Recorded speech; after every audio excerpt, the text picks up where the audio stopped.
Mr. President, thank you very much for making some time for us. Great to be with you.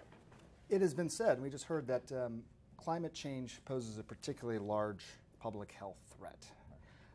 How good is the science linking climate change to some of these public health problems? Well, I think that we've always known, or at least in the 20th century we understood, that environment has an impact on public health.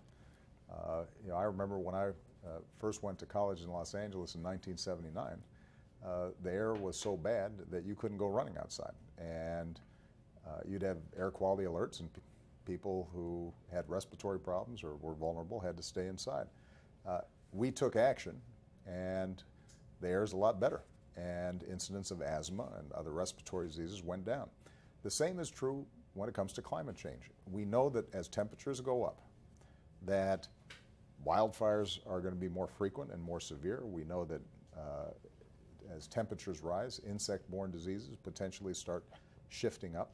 We know that in a very straightforward fashion, heat stroke and other heat-related illnesses and deaths potentially increase. And so what we're doing here is to make sure that in addition to public awareness around the potential for big storms like Hurricane Sandy or big wildfires or droughts, that people recognize there's a very personal potential impact in climate change. And the good news is we can do something about it if we take appropriate steps both to mitigate those effects but also to slow climbing temperatures. Is there a message in all this for the average American? What's the average American to do when they hear all this? Well, the good news is that in addition to having doctors and nurses, public health officials, schools of medicine joining together to raise awareness and to, in some cases, impact their practice.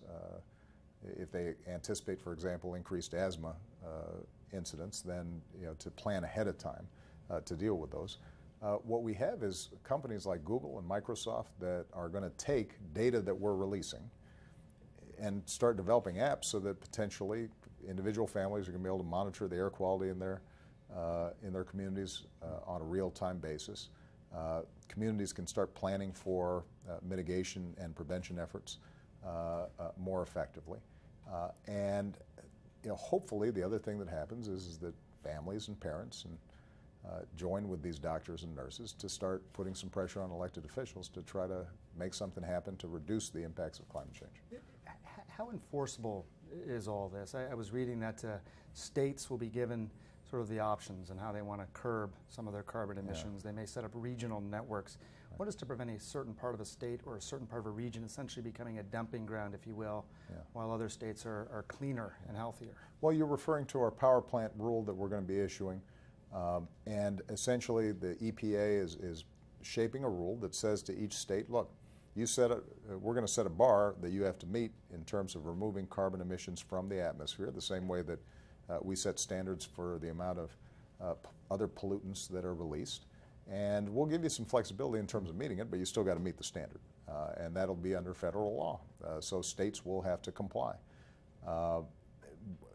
We do recognize that different communities are going to have a different mix of energy sources. Some will have power plants that are generally on nuclear power or on natural gas. Others will be coal-based. They may have to make different changes and time it out differently.